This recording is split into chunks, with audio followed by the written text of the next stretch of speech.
qué está pasando en Venezuela, qué es lo próximo y qué implicaciones tiene, no tanto para Venezuela, para Estados Unidos y otros lugares del mundo. Muchos expertos consideran una violación de derechos internacionales y mucha gente critica la manera en la que se hizo. ¿Qué pito toca China y Rusia en estos momentos? Pues Rusia provee mucha asistencia militar, inteligencia. La mayor parte de la droga que llega a Estados Unidos llega por México y llega por el lado Pacífico. Bien dice, no tenemos evidencia, no podemos demostrar que existe ese cartel. Ellos siguen con las acusaciones de que Nicolás Maduro facilitó el trasiego de drogas desde Venezuela. Ellos no están lejos de la realidad, que hay otros intereses detrás de esta movida. ¿Bajo qué cargos ahora mismo permanece retenido Maduro? Los gobiernos de izquierda dependen de tener capital disponible para cumplir las promesas. Las promesas de los gobiernos de izquierda socialista es pues, que van a proveer vivienda, salud, educación, y eso cuesta mucho. La Constitución le dio a Hugo Chávez en periodos de emergencia, si la Asamblea Nacional lo decretaba, le dio la capacidad de gobernar durante meses o tiempos indefinidos por decreto, sin tener que pasar cosas por ley. Y lo hicieron. Por eso fue que le pusieron sanciones en las Naciones Unidas y en aquel momento la propia Rusia apoyó esas sanciones inclusive. El gobierno no ha cambiado realmente allí.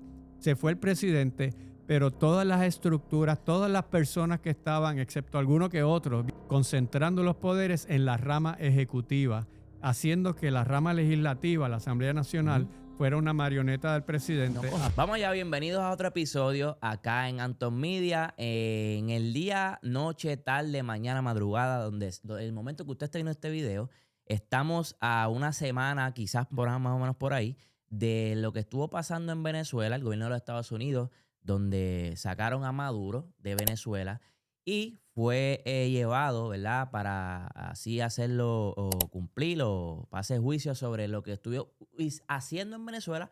Y para muchos ha desatado una ola de opiniones y para entender todo este proceso, qué está pasando en Venezuela, qué es lo próximo y qué implicaciones tiene, no tanto para Venezuela, para Estados Unidos y otros lugares del mundo, nos visita en el día de hoy el profesor Schmidt. Así que bienvenido a Antomía nuevamente, profesor. Gracias por estar aquí.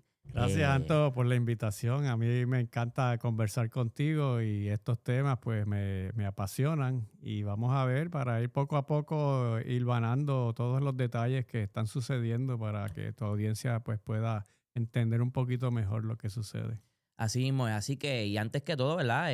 Les quiero exhortar a todo el mundo que descarguen la aplicación News PR Digital. Es una aplicación, es un periódico que usted tiene al alcance de su teléfono. Usted lo descarga y usted sabe todo lo que está pasando en Puerto Rico y en el mundo. News PR Digital, la pura verdad. Así que descárgala para que estés al día de todo lo que está pasando. Profesor, gracias por estar aquí. Con mucho gusto. Para mí siempre es un honor. Estos temas que para mí requieren un respeto y hablarlo de verdad, del conocimiento y entender primero qué está pasando antes de pararse en una cámara a espepitar, como digo yo, pues tomé y dejé que pasaran unos días, ¿verdad? Para uno entender bien la situación. Sé que usted es ¿verdad?, un duro en este tema y sé que has estado esta semana quizás dialogando, así que es un momento bien especial. Ya creo que la gente ha entendido ciertas cosas, pero hay otras que se quedan como en zonas grises. Y repetimos, y aquel dijo aquello, pero nunca de verdad entendimos por qué ni qué razones.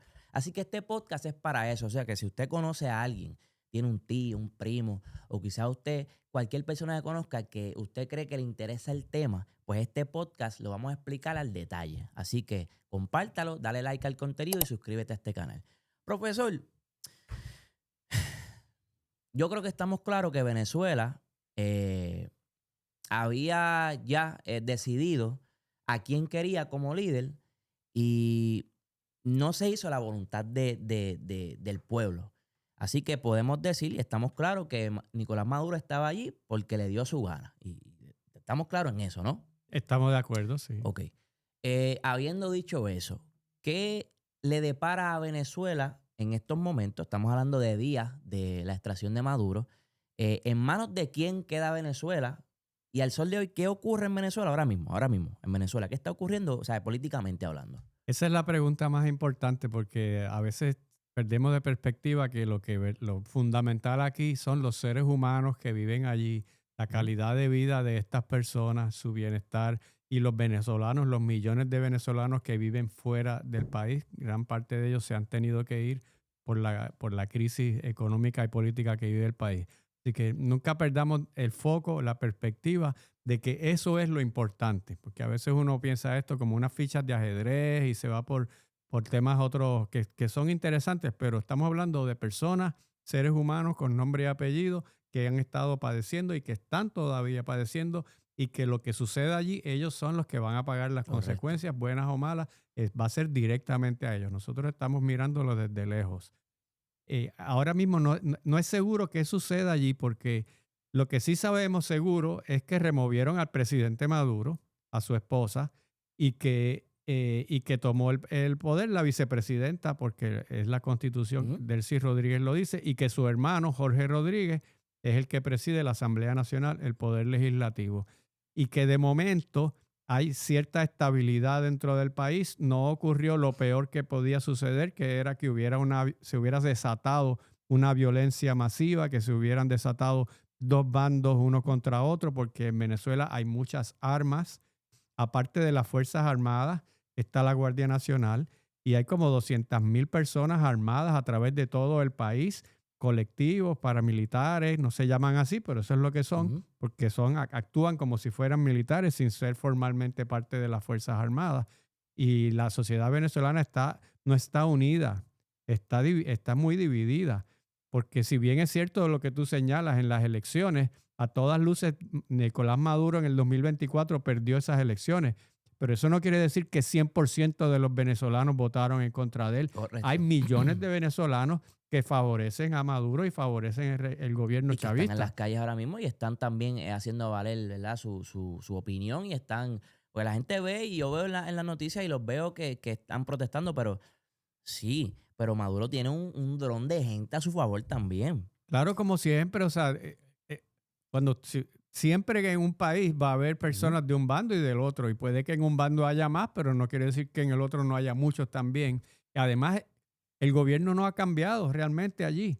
Se fue el presidente, pero todas las estructuras, todas las personas que estaban, excepto algunos que otros, bien poquitos, Sí, pero el gobierno es obviamente el es mismo, el mismo. es el Y mismo. allí obviamente sabemos que viene del gobierno lo que son los chavistas y ellos allí se encargaron de que todo el que estuviera en el poder estuviese acorde a la visión, ideología de ellos. Y mira cómo lo hicieron, pues eliminando la separación de poderes, concentrando los poderes en la rama ejecutiva, haciendo que la rama legislativa, la Asamblea Nacional, Ujú. fuera una marioneta del No presidente, contaran, haciendo que exacto. la rama judicial, que los tribunales también hicieran lo que quería el presidente, inclusive allá lo consideran otro poder, que es el poder electoral.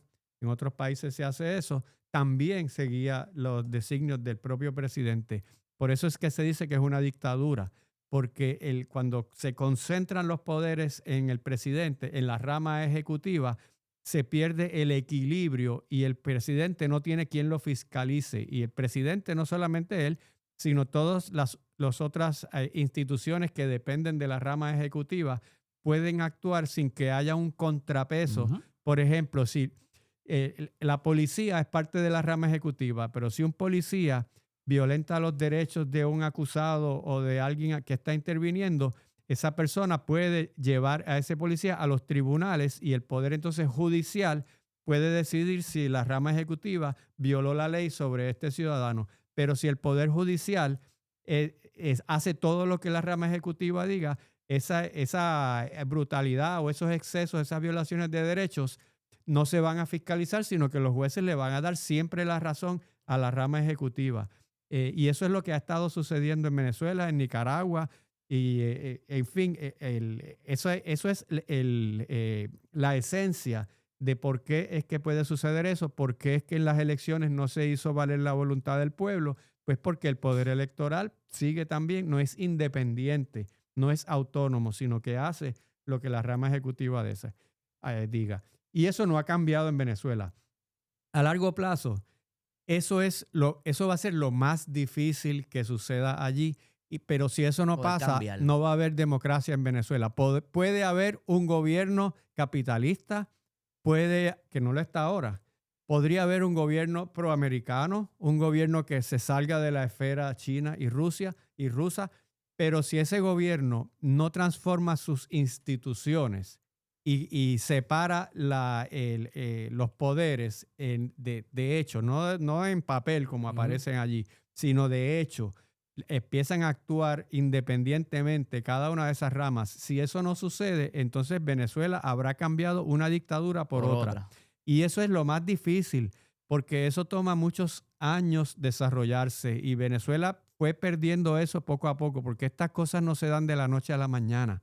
Este proceso, cuando Hugo Chávez ganó las elecciones en el 1998, lo primero que hizo fue convocar una convención constituyente para cambiar la constitución y cambiar las reglas del juego. Que de hecho le dieron un golpe, después trataron de hacer un golpe. En el 2002 de Estado. Le dieron un golpe y estuvo fuera unas horas. Y rápido agarró el mando otra vez. Por las Fuerzas Armadas. Y de eso ahorita vamos a hablar, porque esa es la clave aquí para que en el futuro las Fuerzas Armadas son en cualquier país, pero aquí son bien importantes. Entonces, lo que hizo Hugo Chávez fue poco a poco disminuyendo la independencia de los otros poderes.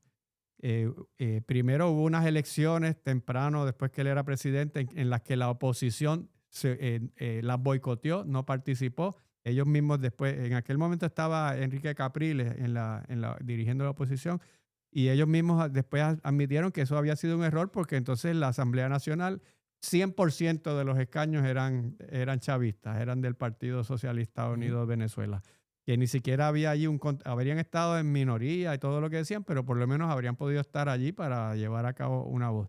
La Constitución le dio a Hugo Chávez, en periodos de emergencia, si la Asamblea Nacional lo decretaba, le dio la capacidad de gobernar durante meses o tiempos indefinidos por decreto, sin tener que pasar cosas por ley. Y lo hicieron. Y entonces eso fue disminuyendo el poder legislativo. Fueron tomando entonces, nombrando jueces, cambiando, sacando, y poco a poco todo eso fue erosionando esa separación de poderes, lo que le fue permitiendo al gobierno de Hugo Chávez y después el de Nicolás Maduro, pues poder actuar en Venezuela sin tener un contrapeso real.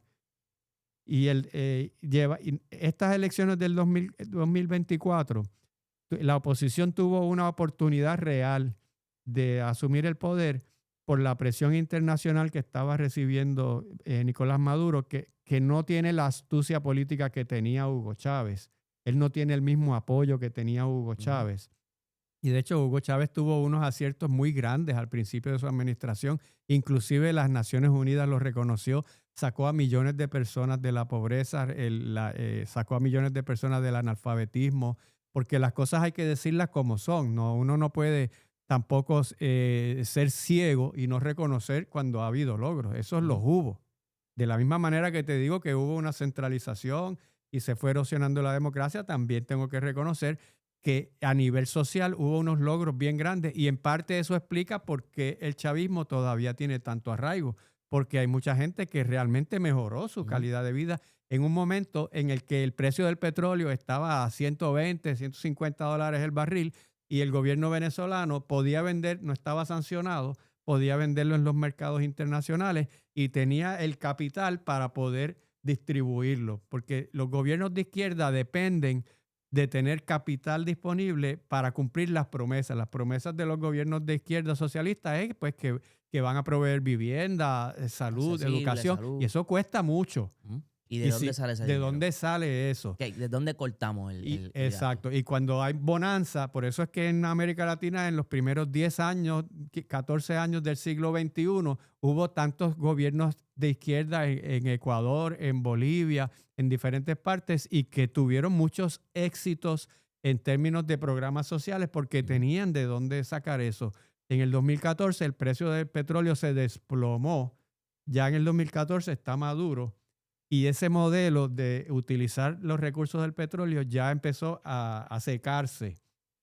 Y lo que no hizo Hugo Chávez fue, estoy yéndome por varias, pero que para explicarte un poco el contexto socioeconómico, lo que no consiguió o no quiso hacer Hugo Chávez fue diversificar la economía y se mantuvo dependiente totalmente del petróleo. Un país tan grande, tan rico, Todos los huevos en la misma canasta. Sí, un país que puede producir tanta comida, importan comida. Venezuela dependió exclusivamente, Solamente prácticamente del petróleo. Que eso pasaba antes también. Pero eso para mí fue un error, o fue, como lo quieras llamar, Cuando bajó el que petróleo, en el momento que tenían los recursos para poder dedicar eso a diversificar las fuentes, a mejorar la seguridad alimentaria del país, ahí fracasaron completamente. Y cuando el precio del petróleo se desplomó, porque no fue gradual, el precio del petróleo, cuando Rusia invadió a Crimea, toda aquella crisis que fue para esa época, el precio se desplomó. Entonces Venezuela de momento se encontró con que sus recursos estaban bien limitados. Fue también en ese momento que Barack Obama empezó a imponerle sanciones al petróleo venezolano, y ahí cambió drásticamente la capacidad del gobierno allá en ese momento de Maduro de poder cumplir esas promesas, y por otro lado de mantener a las Fuerzas Armadas de su lado, porque en cualquier país del mundo, si tú quieres tener a las Fuerzas Armadas de tu lado, pues tú tienes que compensarlas económicamente. Eso no quiere decir necesariamente que sea ilegal ni que sea soborno, pero en este caso, en Venezuela las Fuerzas Armadas están infladas. Hay más de 2.000 generales. Y los generales reciben muchos beneficios, privilegios personales, su familia, y muchos de ellos no tienen ni siquiera soldados a su cargo. Mira, esos son más generales que los que tiene la OTAN. No tienen ni gente a cargo, ¿sabes? No le dan órdenes a nadie. Oye, general. Pero tienen los privilegios, el privilegios, estatus de ser general, y los privilegios viven, económicos, viven bien, y el viven acceso bien al poder que tienen todos sus familiares. Y eso fue una de las claves de por qué Hugo Chávez, cuando le dieron ese golpe de Estado en el 2002, las mismas Fuerzas Armadas no apoyaron ese golpe de Estado y quisieron que él se quedara ahí. El que me tiene cobrando. Pues eso, y cuando empezó a decaer ya la capacidad del gobierno de poder proveer esos bienes públicos y poder proveerle a sus Fuerzas Armadas esos bienes materiales, pues empezó ahí la crisis fuerte. Y llega un momento que el gobierno tiene que decidir: o le dedico este dinero, que es menos, se lo dedico a los programas sociales para seguir manteniendo el apoyo de comunidades y sobre todo de líderes comunitarios, que son los que al fin y al cabo llevan esos servicios y son los que los intermediarios. Y ellos se benefician personalmente y políticamente de ser esos intermediarios. O sigo haciendo eso y le quito los fondos a las Fuerzas Armadas para hacer eso, o se lo quito a esas comunidades y sigo manteniendo las Fuerzas Armadas. En cualquiera de los dos casos me voy a echar encima a un enemigo muy grande, numeroso en un caso, poderoso en el otro. Y ahí fue que vimos que explotaron. Cuando Maduro empezó, al principio parecía que Maduro no iba a durar allí mucho. Muchos pensamos eso no se va a sostener, porque esas protestas eran unas protestas masivas. Eso viajó el mundo. O sea, recordamos acá las imágenes, lo fuerte que fue esas protestas. Y lo sobrevivió. Y ahí se quedó. Ahí se quedó, y ahí comenzó esa migración masiva, que ya van por más de 8 millones de venezolanos fuera, que le está creando también un problema a los países vecinos, a Colombia, a Perú, a Chile, a Brasil, inclusive Panamá, que ya eso trascendió el ámbito puramente nacional venezolano, sino que ya trascendió hacia otros países. Cuando Estados Unidos, Donald Trump pone el ojo y dice: ya mismo voy. Sí. O sea, le dan un ultimátum. Es porque ya Estados Unidos tenía la suficiente prueba porque obviamente a él lo sacan, además de que se robó las elecciones, por narcotraficante. ¿Bajo qué cargos ahora mismo permanece retenido Maduro? Los cargos de narcotráfico. ¿Tiene narcotráfico? Esos son los cargos, ahora se va a ver en el juicio. Correcto. Le eliminaron el cargo de que era líder del cartel de los soles, porque dicen que ellos no tienen evidencia para demostrar que el cartel de los soles existe. Y eso pues realmente le quita un poco de credibilidad a ese discurso, porque ellos desde hace años vienen diciendo que existe un cartel que se llama el cartel de los soles, y que el líder de ese cartel es Nicolás Maduro, y ahora el Departamento de Justicia dice, no tenemos evidencia, no podemos demostrar que existe ese cartel. Ellos siguen con las acusaciones de que Nicolás Maduro facilitó el trasiego de drogas desde Venezuela. Ellos no han removido eso. También dicen que lo acusan también de tener armas, armas de como ametralladoras, ese tipo de armas. Ese cargo yo lo veo un poco más débil porque, pues, ¿cuál es el crimen en eso, verdad? Muchísimo, se tendrían que llevar a muchísimos, como a 100 a 150, empezando por él mismo. Pero el cargo más fuerte es el de narcotraficante. Son cargos parecidos a los que le habían imputado a Manuel Noriega cuando lo sacaron de Panamá el 3 de enero de 1990. El mismo 3 de enero que sacaron a Maduro. Porque la invasión de Panamá comenzó en diciembre del 89, pero cuando arrestan a Noriega es el 3 de enero del 90, y eso no es casualidad que hubieran cogido. ¿Verdad? Ellos juegan mucho con el tema de los símbolos. O sea, que Estados Unidos, de cierta forma, de esta manera justifica el haber sacado a Maduro de Venezuela por los cargos de ahora mismo lo que es el narcotráfico.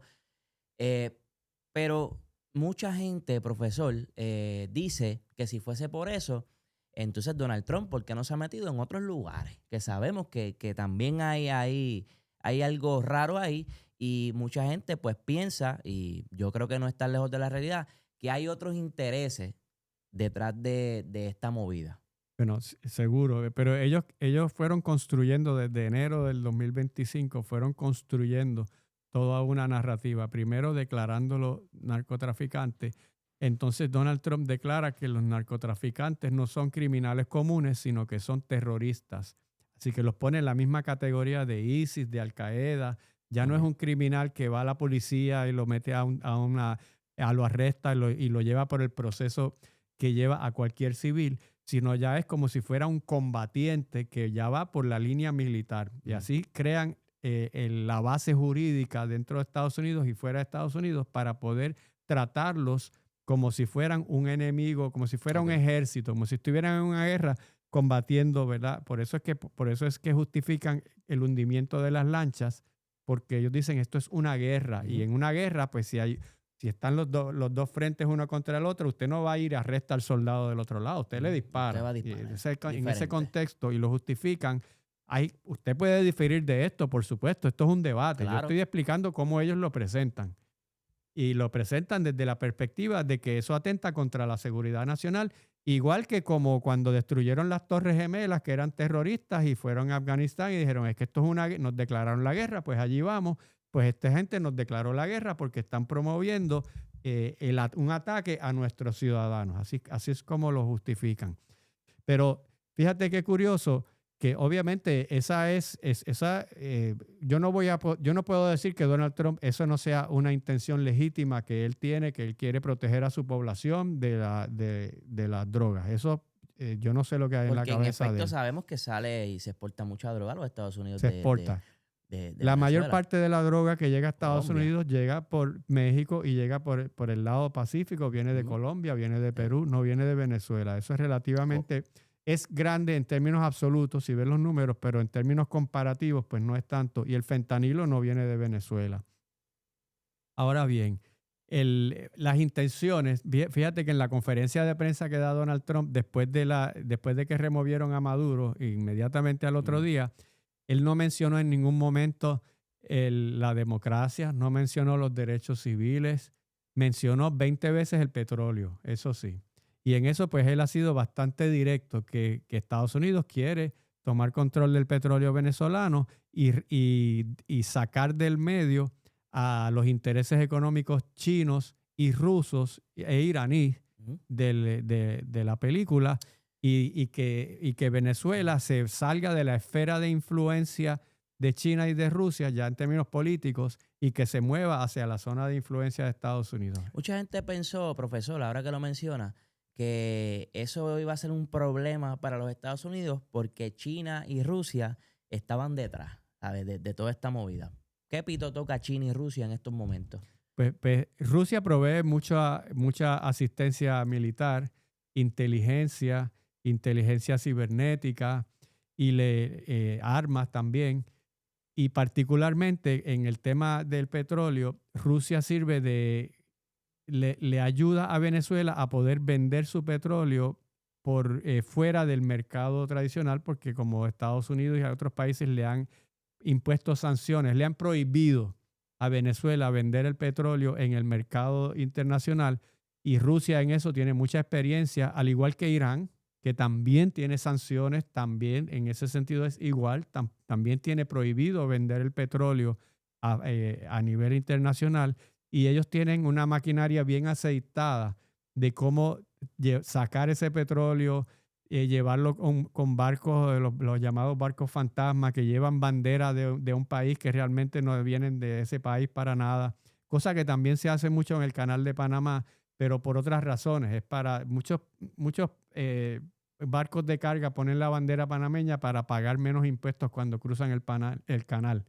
O sea, ese concepto de ponerle la bandera a un barco que no es del país, ese concepto existía ya. Pero Rusia es experto en eso.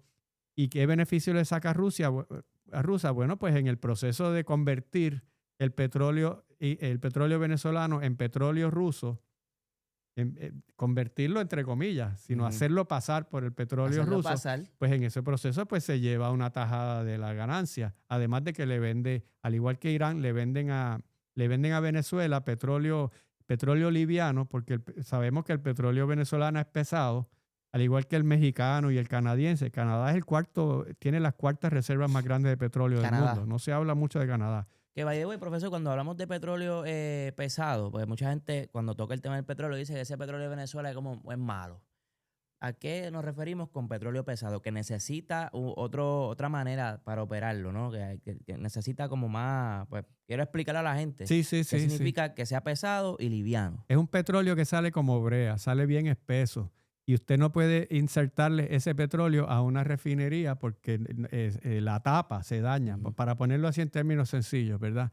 Entonces, ese petróleo, antes de usted poder pasarlo por el proceso en una petroquímica, una refinería, tiene que diluirlo con diferentes productos, pero se usa mucho petróleo. Fíjese, interesante, Venezuela importa petróleo para exportar petróleo. Importa petróleo liviano que sale mucho más líquido, mucho más fácil de procesar, y tienen que diluirlo para entonces llevarlo a refinerías. Y las refinerías en Estados Unidos, de Texas, de Luisiana y de Mississippi están diseñadas específicamente para refinar ese petróleo. Así que aunque Estados Unidos produce ahora mucho y hay una sobreproducción en el mundo, hay un sector petrolero estadounidense que necesita ese petróleo porque no está diseñado para procesar el petróleo liviano. Ellas crearon todo un andamiaje en la década del 90 precisamente para utilizar eso. Y ellos son los que se van a beneficiar en la industria petrolera de Estados Unidos de que vaya ese petróleo allí. Igual que el petróleo maya mexicano también le pasa lo mismo. También es un petróleo espeso, contrario al petróleo de Arabia Saudita, el petróleo de Texas, el de Rusia, que sale mucho más, por decirlo así, mucho más limpio. Tiene muchos menos otros químicos que salen de la tierra, ¿verdad? Viene más, hay que procesarlo también, pero mucho menos. Es mucho más sencillo el proceso. De eso es lo que se trata. Pero no quiere decir que no haya refinerías que lo procesen. No quiere decir que no pueda ser lucrativo. Pero el proceso de refinarlo es diferente y cuesta un poco más. Entonces, cuando el petróleo está a precios bien bajos, como está pasando ahora, que va por $60 y dicen que puede llegar a 50, pues a veces ese petróleo no es rentable, toda la inversión que hay que insertarle para poder generar un ingreso. Y eso es en parte porque hay que tener cuidado con tener esta expectativa que de momento ahora Venezuela va a comenzar a subir su producción de 800,000 barriles diarios, va a pasar a 3 millones de la noche a la mañana. Eso no va a suceder de la noche a la mañana. Eso va a tomar años. Algunos expertos dicen que puede tomar 16 años en lo que Venezuela recupera, además de que su infraestructura petrolera está muy dañada por falta de inversión. Sí, hay que invertirle muchos billones de dólares. Que eso empiece a generar. Así que ese concepto de que Estados Unidos... Inicialmente. Sí, ¿ese qué? Va a ser un gasto inicialmente. Va a ser un gasto. Y ese concepto de que Estados Unidos se va a quedar con el petróleo no es el gobierno de Estados Unidos. Son las empresas petroleras de Estados Unidos, las españolas, europeas, son, ¿verdad?, sus aliadas, empresas aliadas, y ellas no lo van a hacer si no es rentable. Y tienen que invertirle muchos billones de dólares a esa infraestructura y billones de dólares para llevárselo y procesarlo. Y si el precio del petróleo no sube, y dicen los que saben de este tipo de cosas que el precio del petróleo no se espera que suba hasta dentro de por lo menos 6 meses. Eso es una especulación, porque en estas cosas, ¿verdad? Predecir es bien arriesgado, pero los que sí saben mucho de este tema dicen que no hay, ahora mismo no es previsible que el precio vaya a subir. Al contrario, parece que va a seguir bajando. Y si llega a la marca de $50 el barril, van a empezar a quebrar muchas petroleras más pequeñas en el mundo, porque esa es como la línea mágica, que de ahí en adelante cierto tipo de producción es demasiado caro y no lo pueden vender. Así que el futuro de la industria petrolera venezolana, la recuperación de esa industria, que es importante para los venezolanos, porque esa es la mayor fuente de ingresos del país completo. Eso va a tomar tiempo. En el mejor de los casos, si se recupera, va a tomar de todas maneras años en lo que llega a su punto máximo. Ahora mismo dicen que Estados Unidos le confiscó entre 30 o 50 millones de barriles a Venezuela. Eso equivale a la producción de 1 mes y medio, 2 meses de petróleo venezolano. Eso es una cantidad gigantesca. Wow. Así que Increíble. estamos, bueno, en fin. quedamos claros con ese tema del petróleo. Para el que no lo entendía, ves que aquí en este podcast usted se entera y entiende al final del día. Por eso es que dicen el petróleo. Pues por eso mismo que usted tiene que ver los podcasts de Anton Media y darle like y suscribirse al canal. Profesor, para ir terminando el tema de Venezuela, que ahora mismo están pasando muchas cosas en el mundo y hay muchas cosas de qué hablar, pero ante los ojos de la gente, todo esto que pasó, ¿tiene justificación legal internacional la acción en la que incurrió Estados Unidos con el tema de Maduro? O sea, me refiero a que, porque muchos expertos consideran una violación de derechos internacionales. Que si no debió, la manera... Y mucha gente critica la manera en la que se hizo. Y otras personas dicen, pero ¿y cómo se supone que hubiese hecho? Ir allá y decirle, Maduro, saludos, acompáñanos, tienes que irte con nosotros. O sea, ¿qué el mundo esperaba? Y si esto, ¿verdad?, es bien visto para las naciones. Pues sí, no. Sí, por un lado, porque el derecho internacional protege los derechos humanos individuales de los habitantes de todos los países. Y en ese sentido, pues Estados Unidos puede decir que intervino porque había una violación sistemática de derechos civiles en Venezuela y lo hizo para proteger los derechos de esos individuos y eso está sancionado por la Carta de Derechos de las Naciones Unidas, la Declaración Universal de Derechos de las Naciones Unidas.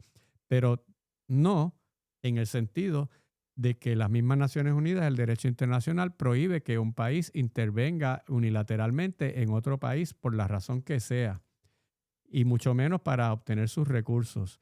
Ningún país, y esto es lo que realmente está prevaleciendo ahora mismo en las Naciones Unidas, el propio secretario general lo dijo a sí mismo, ningún país debe adscribirse la superioridad moral de decidir que va a intervenir como un policía sobre la política interna de otro país, porque una vez usted comienza con eso, ¿quién dice quién es el que tiene la superioridad moral sobre otro?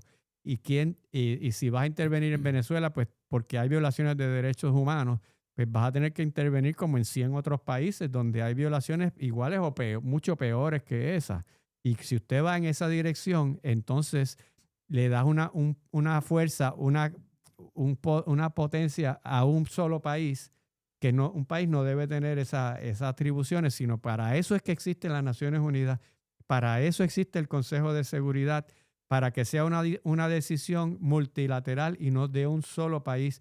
Inclusive alguna gente podría decir, pues, ¿de qué está hablando Donald Trump si en su propio país están violando los derechos civiles de los migrantes? ICE acaba de matar a una mujer, le pegaron tiros a 2 personas en Oregón y mucha gente dentro de Estados Unidos está diciendo que el propio gobierno federal está violando derechos. Pues, ¿qué quiere decir? Que entonces Rusia, la Unión Europea, debe meterle un bombazo a los cuarteles generales de ICE. Estoy diciendo un caso que suena ridículo y lo es, pero quiero decir que en el derecho internacional ningún país debe tomarse la atribución de que él tiene una superioridad y él es el que está bien y los demás países que están mal, él puede ir allá a intervenir.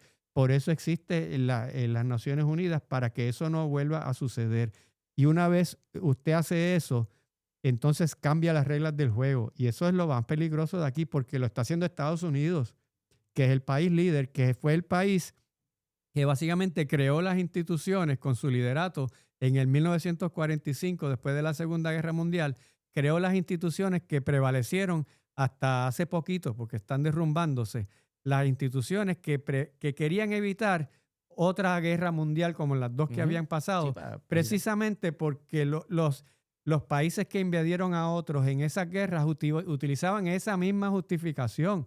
Cuando Alemania invadió varios de los países en Europa, cuando Hitler, él lo que decía es que iba a proteger los derechos de los alemanes que vivían allí. Cuando Putin invadió a Ucrania, ya vamos para bastante tiempo, en el 2022, cuando él invadió Ucrania, él dijo que lo hacía para proteger los derechos de los rusos parlantes en Ucrania, y que Zelensky era un nazi y que por eso él entraba allí. Eso es mentira, pero esa es la misma justificación, y una vez usted legitima esa justificación para agredir a otro país, pues entonces lo puede hacer China y decir yo invado Taiwán porque Taiwán ese es un gobierno represivo. Empiezas a abrir esa caja de Pandora, y por lo menos George Bush, cuando invadió Irak, cuando invadió Afganistán, tenía claro que ese concepto era importante, y él se esmeró en que por lo menos hubiera una coalición de países para poder decir que hay una comunidad internacional que lo apoya al invadir Irak, que lo apoya al invadir Afganistán, aunque las Naciones Unidas como tal, el Consejo de Seguridad no lo avaló, pero por lo menos él tenía conciencia de que hacía falta que no se viera como que era Estados Unidos solo el que lo estaba haciendo, y que le daba lo mismo lo que pasara con el derecho internacional. Y buscó una justificación del derecho internacional. El propio Colin Powell fue ante las Naciones Unidas y dijo, sí, Irak tiene armas de destrucción masiva. Después vimos que no las tenía, pero tenían claro que era importante por lo menos dar la imagen y respetar los conceptos de que las decisiones como estas se toman por un grupo de naciones y no por una sola. Lo que está haciendo Donald Trump ahora es cambiando esa visión abiertamente, diciendo Estados Unidos es el que tiene la superioridad moral para decidir dónde nos vamos a meter, y la justificación es que la seguridad nacional va por encima del derecho internacional, y esa narrativa ya la habían establecido como desde mayo del 2025, Marco Rubio lo había dicho. No hay derecho internacional que pueda interponerse ante la defensa de la seguridad de nuestros propios ciudadanos. Y eso, como es Estados Unidos quien lo está haciendo, y nosotros, porque cuando a veces nosotros hablamos aquí de Estados Unidos como si fuera un país ajeno, nosotros pertenecemos a Estados Unidos. Pertenecemos a Estados Unidos. Gústele o no le guste, nosotros estamos metidos allí. Los enemigos de Estados Unidos son nuestros enemigos también, porque estamos dentro de ese mismo círculo. Entonces, pues esto es bien peligroso, porque está rompiendo con toda esa esquema de derecho internacional que existió desde el 45 hasta hace 2 años, y eso abre entonces la posibilidad para que los países grandes y poderosos se aprovechen de los países pequeños. El primer ministro de Singapur, sus declaraciones fueron bien interesantes. Él dijo, eso para países pequeños como nosotros son unas noticias malísimas, porque entonces los grandes se van a comer a los pequeños, y nosotros, que somos países pequeños, somos los que tenemos las de perder. Bueno, ahí la dejamos a la interpretación de cada uno, ¿verdad? A usted llegue a sus propias conclusiones. Hay diferentes opiniones, hay quienes apoyan cierta línea de pensamiento. Nosotros tratamos de tocarlo lo más neutralizado posible sobre este asunto. Así que, profesor, el mundo parece que no, hay otros lugares del mundo, a veces nos concentramos en cierto lugar, pero hay muchas cosas pasando. Así que antes de pasar a lo que está ocurriendo en Irán, suscríbete a este canal. Si te gusta este contenido, este tipo de episodios que hacemos acá en Antomedia, dale like al contenido y deja tu pregunta, porque en un posible podcast, quizás en un futuro nos sentemos nuevamente con el profesor y resolvamos la duda que usted tiene. Compártelo con alguien, y así para que llevemos el mensaje correcto y entendamos lo que está pasando. Nos despertamos ayer, en el día de ayer estuvo, ¿verdad?, muy movido en las redes sociales, estuvo saliendo mucha información sobre Irán. Yo quiero explicarle a la gente, ¿verdad?, que usted le explique qué fue lo que inició las protestas a finales del 2025 en Irán y por qué se han extendido y ha llegado a tanto, porque esto es algo serio que está pasando allá. Tenemos visuales que ya mismo vamos a estar presentando, que eso fuera de control. Se ha levantado quizás el pueblo en contra del régimen actual. Profesor, ¿qué está ocurriendo en Irán ahora mismo? Varias cosas. Las resumo y después las desgloso. La crisis económica que lleva Irán desde hace mucho tiempo, que se empeoró con el conflicto con Israel, que le destruyeron gran parte de su infraestructura. La corrupción rampante del gobierno de Irán, que eso es infame. Como ese gobierno es extremadamente corrupto. Los iraníes se quejan mucho de eso. La intolerancia religiosa, la teocracia en la que vive Irán, que no todos los iraníes, gran parte de los iraníes, no les gusta eso. Muchos de ellos son personas que quieren vivir vida más tipo occidental, con una separación de iglesia y Estado. Y lo otro también es las políticas de género contra las mujeres. La represión, es una represión, es un tema de derechos humanos, eso no es un tema de religión. Y si la gente supiera cómo, ¿verdad?, vive una mujer en un lugar como lo es, entendería muchas cosas. Sí, eso depende. En la capital es mucho más liberal. A medida que te vas hacia las zonas rurales, pues se pone mucho más conservador. Cuando yo estudié mi doctorado en Estados Unidos, tuve amistades de Irán y ellos eran personas, ninguna de las mujeres que yo conocí usaban el hijab, vestían, caminaban por Puerto Rico. De hecho, uno de ellos, una pareja, vino a Puerto Rico, que me pidieron a dónde ir y todo, y vinieron y disfrutaron mucho por Puerto Rico, pasearon, les pasó lo más bien. Sí. Cómodo. Un gran amigo, tengo un gran amigo, ¿verdad?, de Irán, y yo aprendí mucho con ellos sobre cómo es la vida de Irán y cómo ellos resentían esa policía islámica que era corrupta, y me refiero a la policía religiosa. La policía que es muy corrupta y muy arbitraria. Igual le pasaba a una mujer por el lado vestida, ¿verdad?, bien occidental, y no decían nada. O igual el policía estaba de mal humor ese día y cogía y le daba problemas y hacía lo que quería. Una total arbitrariedad en la aplicación de estas cosas. Pero sobre todo es la crisis económica. La crisis económica es el principal. Eso es lo principal. Claro. Eso es lo más fuerte, que están viviendo una crisis severa, en parte por la corrupción del gobierno, que hay una clase ahí religiosa, político-militar, que absorbe todos los recursos que llegan al país, y en parte también por las sanciones económicas que le vienen imponiendo desde ya hace muchos años, no solo Estados Unidos, Europa Occidental. Esa sí fue a través de las Naciones Unidas. Esa sí se hizo por la vía del derecho internacional. Y esas sanciones esencialmente no le permiten vender el petróleo en el mercado internacional, lo que produce un efecto parecido al de Venezuela, que pueden vender, terminan vendiéndolo, pero tienen que ir por muchos mecanismos extralegales y acaban vendiéndolo mucho más barato. Venezuela vende, por ejemplo, el barril ahora lo vende a $25 el barril, cuando en el mercado se vende a $60. China se ha aprovechado muchísimo de eso, y se ha aprovechado también muchísimo del petróleo de Irán, que lo compra mucho más barato de lo que está en el mercado. Se le hace mucho más difícil, y las otras sanciones que le han puesto a Irán es que no puede acceder al sistema financiero internacional, no puede tomar préstamos, la compra y venta de sus productos. Todos los países tienen que comprar cosas de afuera, ¿verdad?, importar, y tienen que exportar cosas, no solo el petróleo, medicinas, todo lo que usted quiera, se puede imaginar, alimentos, ropa, productos tecnológicos, etcétera. Y eso para ellos es bien difícil, porque les han limitado el acceso a los mecanismos financieros internacionales. Bueno, pero profesor, ¿con razón o sin razón? O sea, esas sanciones.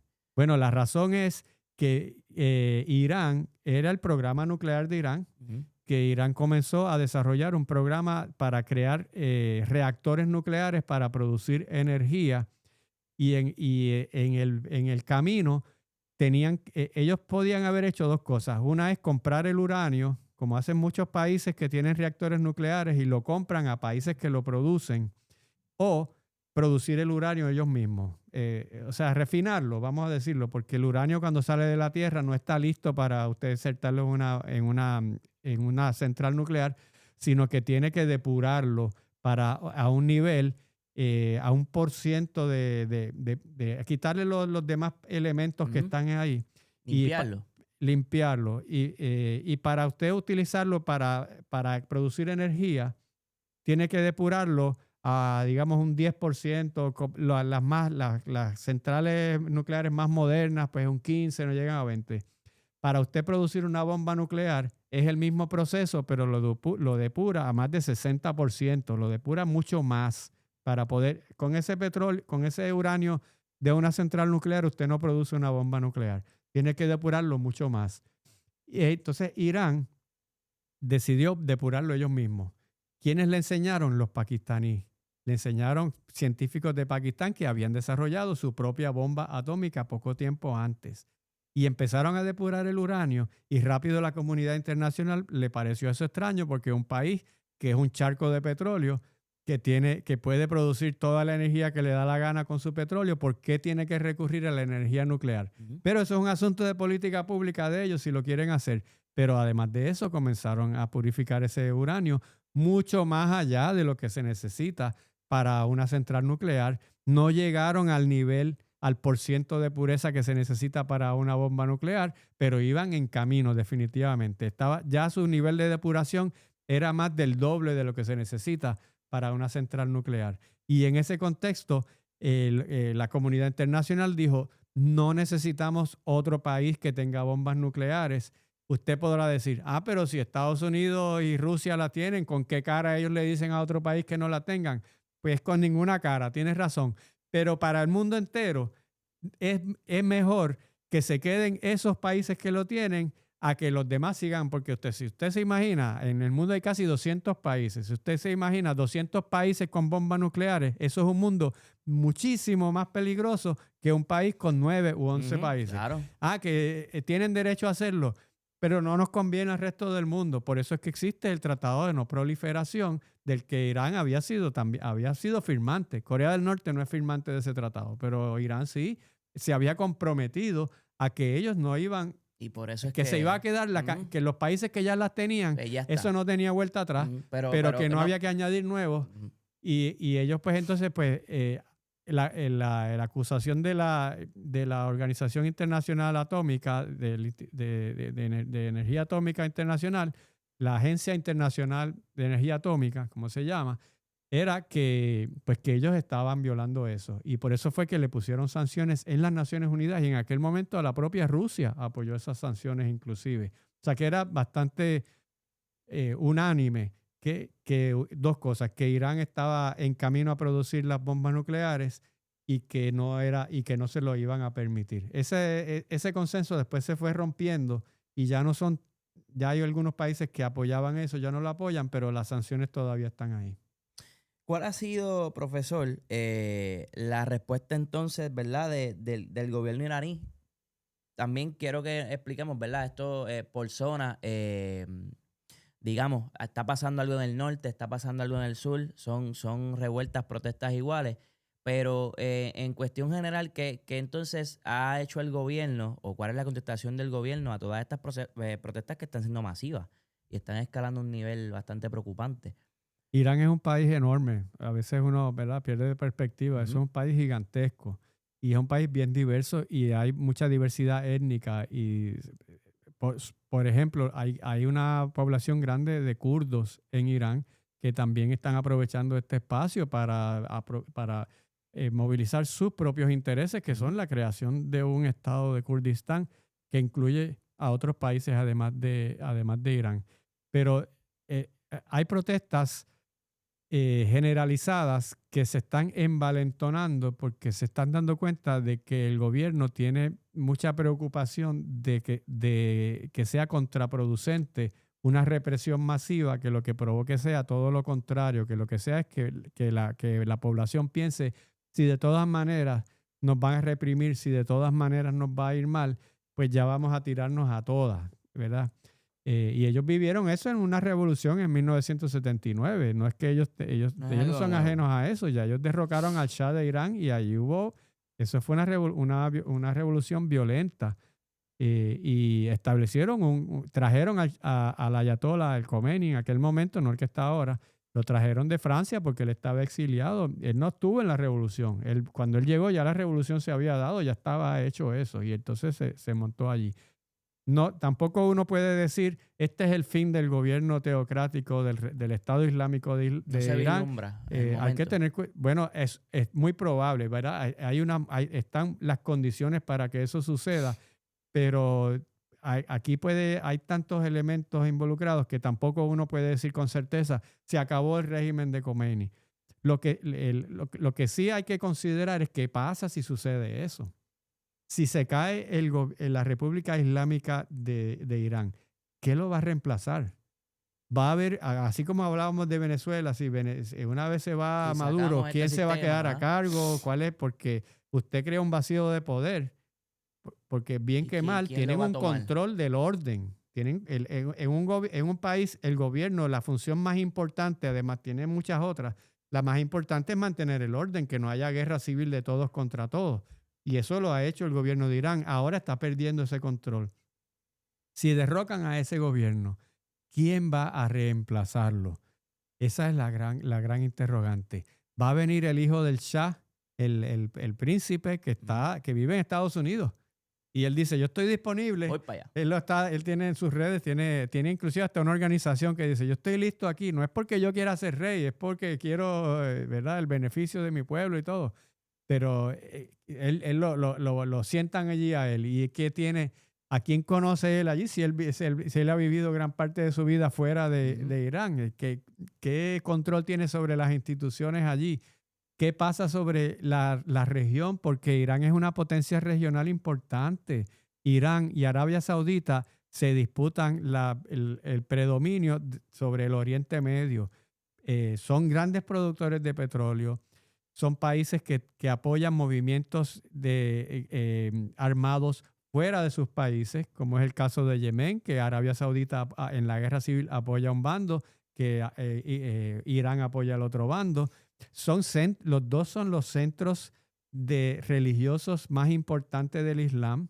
Por un lado, Arabia Saudita, bueno, ahí fue que surgió, ¿verdad? Ahí está la Meca, Medina, ahí están los sunis, pero en Irán son el centro de la otra vertiente del Islam, que son los chiitas, que el centro es en Irán. Es como decir católicos y protestantes, por ponerlo en ese contexto, ¿verdad? Las dos grandes vertientes del cristianismo, al Islam le pasa lo mismo. Y también, al igual que el cristianismo, también tienen muchas otras vertientes del Islam dentro de cada una de esas. También está fraccionado. Pero los dos grandes centros de la religión islámica están en esos dos países. Así que si se desestabiliza Irán, puede tener un efecto multiplicador sobre la región completa. Entonces, por eso es que el mundo entero lo mira, porque no es solo lo que sucede dentro de la política nacional interna de un país, sino qué proyección puede tener eso sobre la región. Y lo que sucede en Oriente Medio afecta al mundo entero. Eso lo vemos todo el tiempo. Eso es un lugar muy importante para el resto del mundo.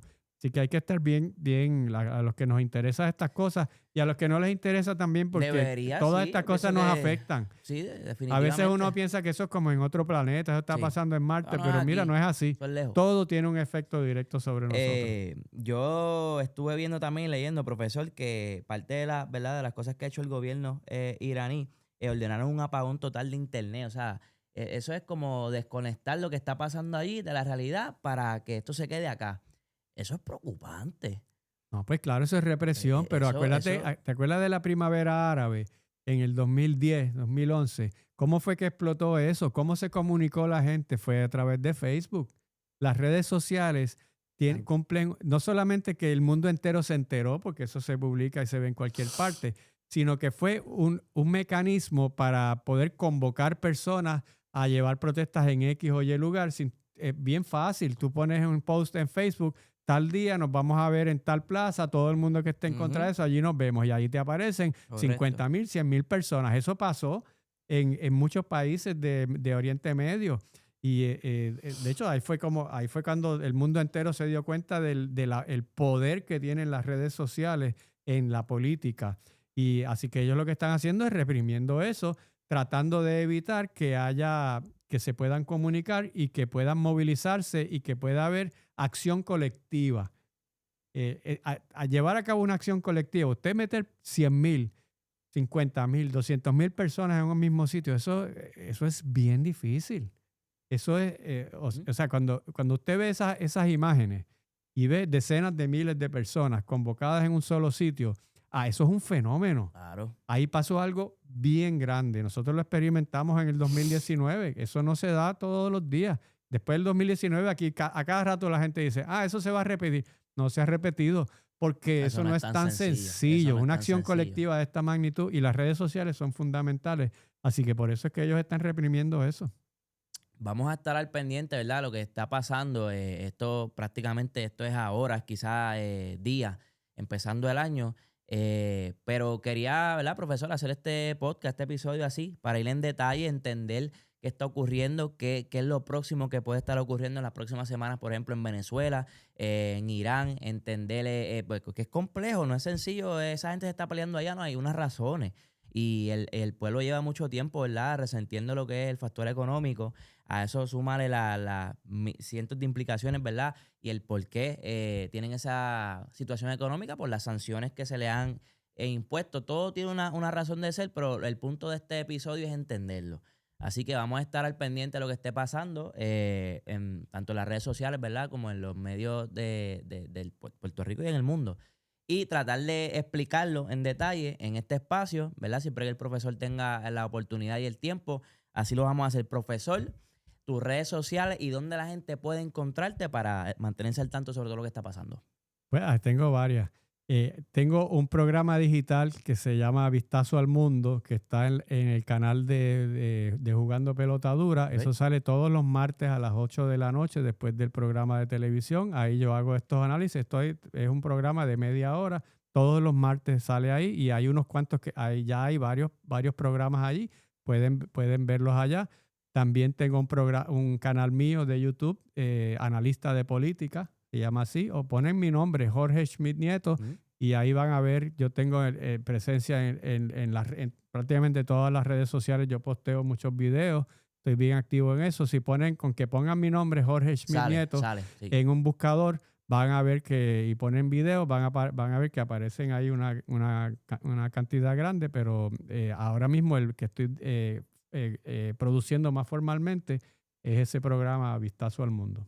Chévere, profesor. Gracias, ¿verdad? Por eso yo siempre aportando mi granito de arena, porque como creador de contenido yo creo que nosotros tenemos también una responsabilidad de tocar temas pertinentes que son importantes y que no todo puede ser entretenimiento, chévere y noticias de aquí, farándula, que cuando pasan cosas así, no solamente en Puerto Rico, pues estamos hablando de esto está fuera de Puerto Rico, pero sí es importante y creo, ¿verdad?, relevante, lo voy a tocar acá. Que a veces la gente, tú vas de tema, yo voy tocando lo que pienso que debe ser relevante y pienso que puedo llevar a una casa, a un teléfono de alguien que me sigue, está suscrito al canal, le sale. Pienso que esto es un aporte y sí, por eso lo hago. Así que yo también, yo como profesor universitario, pues creo que es importante salir del salón de clase. El salón de clase tiene una función fundamental, me encanta, los estudiantes son fantásticos, pero yo creo que estos medios me dan a mí la oportunidad de poder llevar este tipo de temas y llevarlos desde la perspectiva educativa. Usted puede tener la opinión que quiera, yo no vengo aquí a imponer una opinión.